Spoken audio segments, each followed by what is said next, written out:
So at the Paramount show, Darrell's shooting the meet and greet, correct? Correct. Okay. Yes. So what happened? Okay, so Nirvana is at the Paramount, and this is 1991, and they're doing their concert or show. It's being promoted as basically their kickoff for Seattle, their album, even though, as you had stated earlier, that it's been out for 3 months, and was taking off, but for some reason at the show at the Paramount, and not only that, they recorded it just blew them up. After that, it was at the top is where they were, and like you said, they'd never play the Paramount again unless it was some special private show. But anyway, I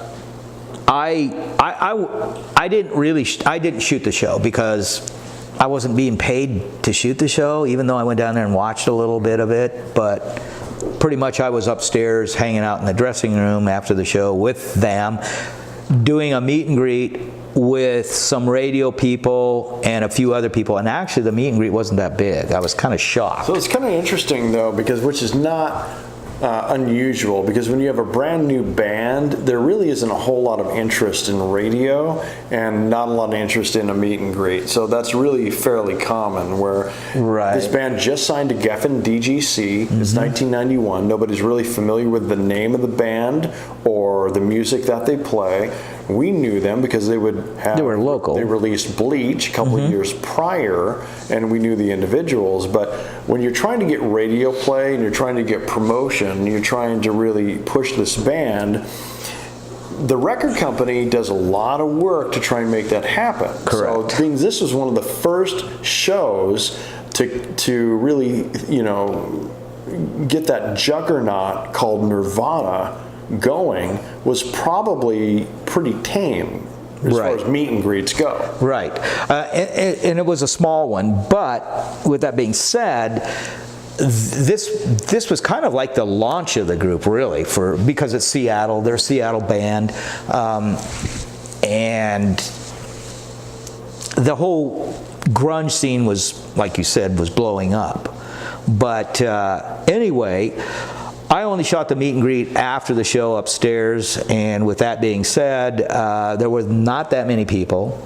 I sat with Kurt like as close as you and I were sitting. We were sitting on a kind of a counter, which is basically had mirrors and stuff, and that's where they put their makeup on if you were, doing a show or whatever at the Paramount. But I sit there, and there's a picture in the book where it looks like he's smoking a joint, but actually he rolled his own cigarettes, because I watched him pull out the papers and the tobacco bag, and he put it in there and he rolled it up.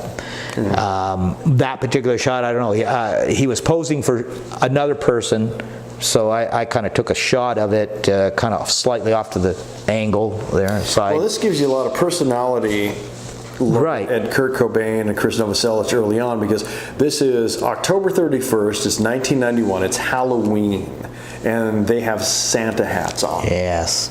So when you look at the photos in Darrell's book, you see, it's a Christmas show. It's not a Christmas show. No, it's a Halloween show.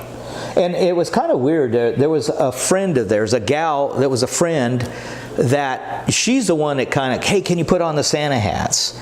And so she took a few pictures. Well, of course, the opportunity was there for me to shoot also. But prior to that meet and greet shots, sitting with Kurt, he was definitely on something, because as I'm talking to him and we're having a conversation, and then it's like he just drops off. He literally just stops, and I'm looking over at him, and whatever's going on, he's not there at that moment. And so I was sat there probably for another 5 minutes, and then it's all of a sudden he was just back into the picture again. I mean, we started talking again and everything, and say, okay, are we going to do this? So this meet and greet thing, which we did, but like I said, either he had taken something or did something, because I'm sure he was just having a moment. Maybe it was hot, maybe a flashback, who knows. But this was the important thing about this show was He was having a moment, all right. At the Paramount Theater in 1991, shortly thereafter, this band would be playing Saturday Night Live.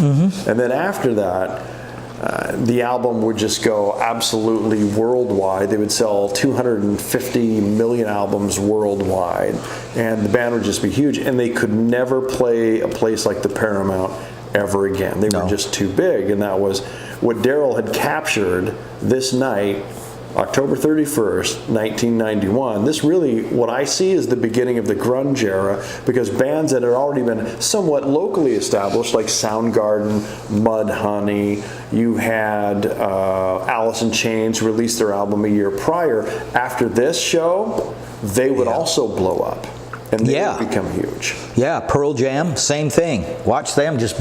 As soon as they got signed by a major label, they just blew up. Soundgarden, same thing. Even though, as you had stated, they've been around probably already 10 years or pretty close, or maybe not that long, but... 5 years prior. Yeah.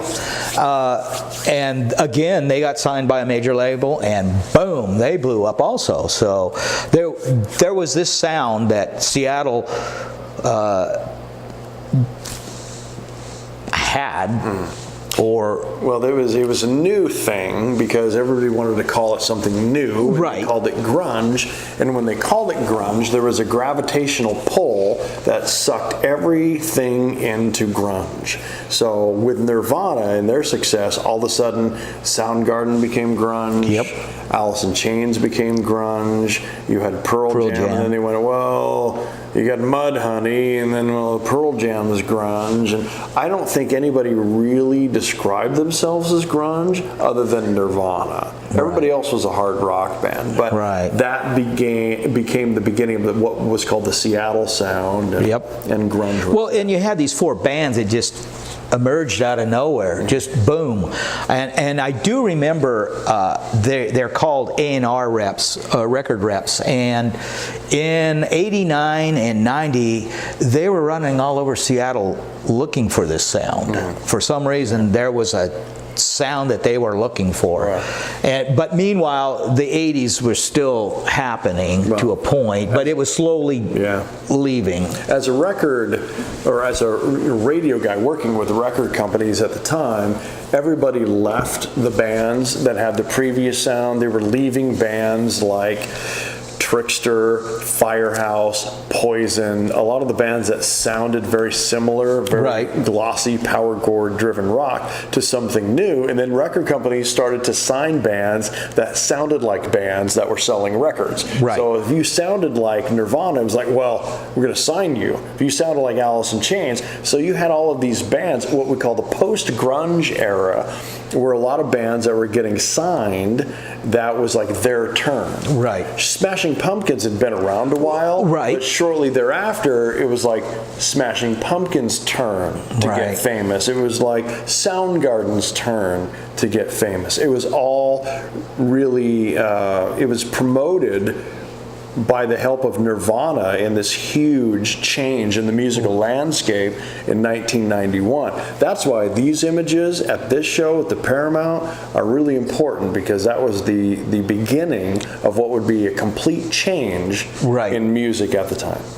And you're right, where Nirvana literally pushed that whole sound, grunge, whatever you want to call it, into the foremarket of popularity. And the rest is history. And that is our show. It is the All Access video series. Pat Anderson along with Darrell Westmoreland. We'll talk to you next time.